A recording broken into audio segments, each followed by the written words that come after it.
कभी कभी कुछ किरदार ना आपको याद रह जाते हैं। हेलो हाय, मेरा नाम पंकज जीना है और पंकज जीना पॉडकास्ट के एक नए अंदाज के साथ हम आपके सामने मौजूद हैं। कैसे हैं आप? ज़िंदगी में सब ठीक ठाक है?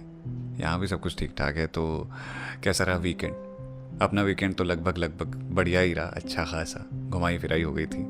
तो आज काफ़ी लंबे वक्त बाद वापस से कैमरे पे लौटना हो रहा है। तो कल इतवार के दिन हम नहीं आए थे तो एक लंबा वक्त लग रहा है। कहते हैं ना, कभी कभी छोटा सा लम्हा भी आपको देरी का एहसास करा देता है, या कह लें कि कुछ वक्त की दूरी ही आपको बहुत ज़्यादा दूरी लगने लगती है। और ऐसा ही लग रहा है आज हमने सोचा था कि पंकज जीना पॉडकास्ट में जो कहानी आपको सुनाएंगे उस कहानी को अपनी असल ज़िंदगी से उठाकर लाएंगे। तो जो किरदार मैं बुन करके लाया हूँ वो असल में हमारे आसपास ही है। आपके आसपास भी होगा कोई ऐसा किरदार जिसके साथ आपकी बचपन की शैतानियाँ जुड़ी होंगी, जिसके साथ आपकी बचपन की यादें जुड़ी होंगी।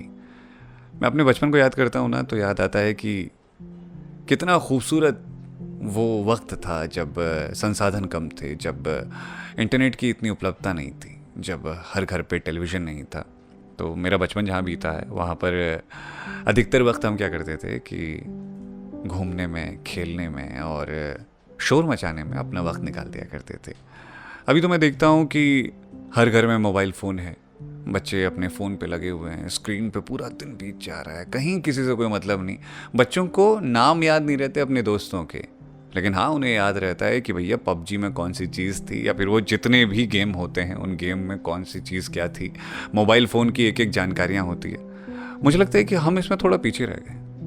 हम क्रिकेट खेलते थे, ग्राउंड में निकल जाया करते थे, दोस्तों के साथ बतकही किया करते थे, खूब मज़े करते थे, जितना कुछ हो सकता था अपनी ज़िंदगी में अपनाया करते थे। मुझे याद है कि दोस्तों के साथ क्रिकेट खेलते खेलते कई बार झगड़ा हो जाता था, और वो झगड़ा इस हद तक पहुंच जाता था कि एक दूसरे पे मारामारी पे पहुंच जाते थे कि हाँ ठीक है, हमारा बल्ला है, खेलने नहीं देंगे तुझे। इसी में कई बार हमारे क्रिकेट का खेल बंद भी हो जाता था। माँ डांटती थी कि नहीं, तेरे को नहीं भेजेंगे, तू वहाँ लड़ता रहता है। तो उसके बाद फिर माँ को समझाते थे, अरे नहीं मामा, वो थोड़ा कभी कभार हो जाता है, नहीं इसमें इतना बुरा मानने वाली बात नहीं है। तो मम्मी को मनाना बड़ा मुश्किल होता था। आज जब मैं ना बचपन की यादों को याद कर रहा था, उन बातों को याद कर रहा था, तो मुझे एक किरदार याद आया, जो किरदार मेरी ज़िंदगी के बेहद करीब है। उन्हें वैसे पिगलू अंकल कहते हैं हम सब। और जब भी कभी पापा के फ़ोन आते हैं तो मुझे उनकी याद आती है।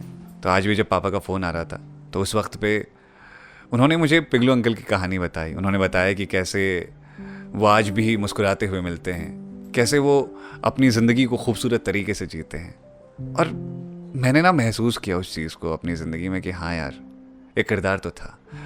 तो चलो फिर अब बिना देरी के तुम्हें लेकर के चलते हैं पिगलू अंकल की कहानी की ओर। और ये कहानी आपको बहुत खूबसूरत लगेगी, मेरा यकीन है। तो चलिए आज की कहानी को पेश करते हैं।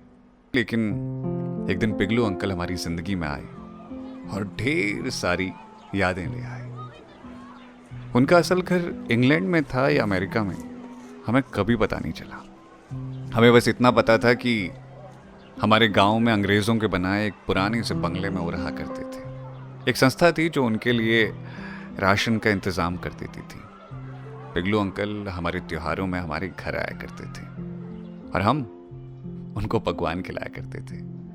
कई बार जब मैं उनको खाना देने के लिए थाली लेकर जाता तो उस थाली में से कुछ हिस्से मैं खुद उठा लिया करता था।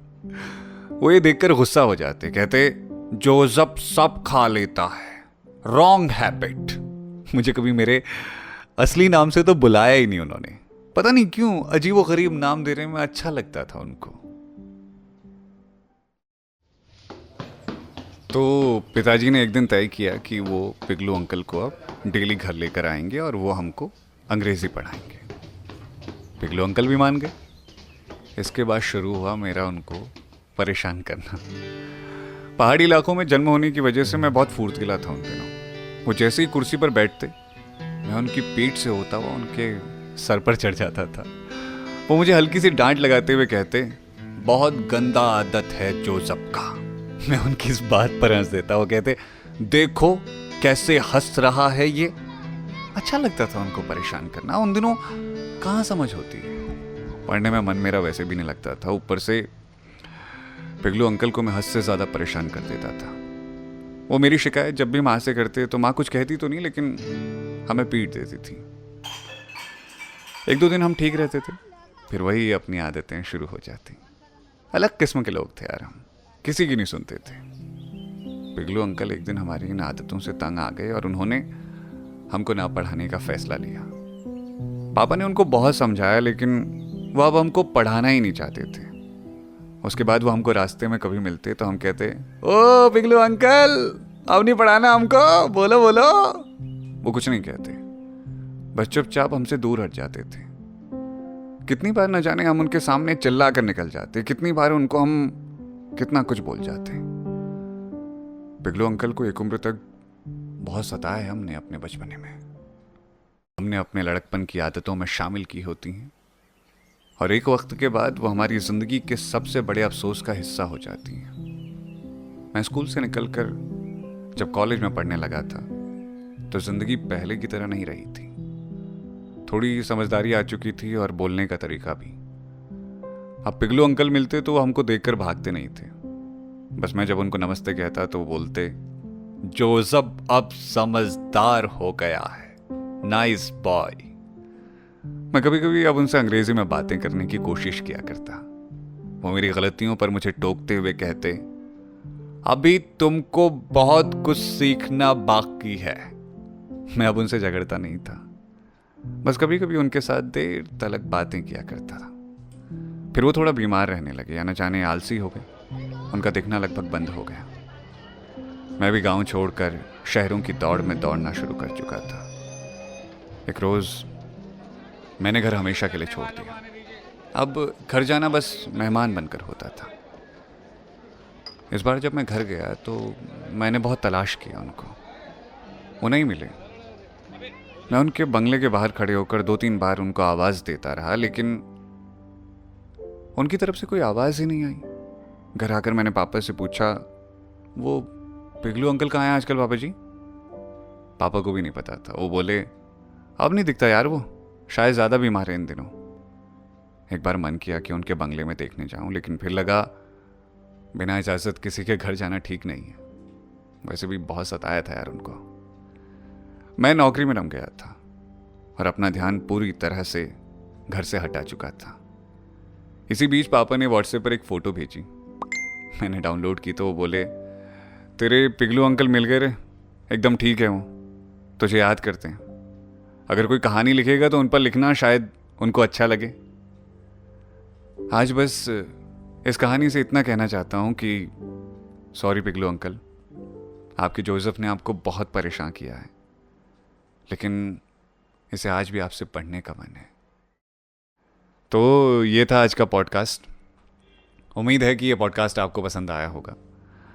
और इस पॉडकास्ट में जितनी भी यादें थी ना, मैंने आपको बताई। असल में ऐसे कुछ किरदार हमारी ज़िंदगी के आसपास हमेशा होते हैं, जिनसे हमने लड़ाई लड़ी होती है, जिनसे हम बेमतलब के झगड़े होते हैं, जो हमारी ज़िंदगी का हिस्सा हुए होते हैं, जो चाहते हैं कि बस हमारा भला हो जाए।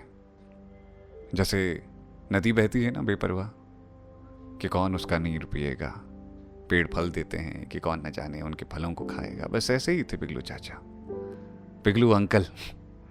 चाचा तो हमने कभी उन्हें बोला ही नहीं। वो कहते थे, पिगलू अंकल बोलो हमें।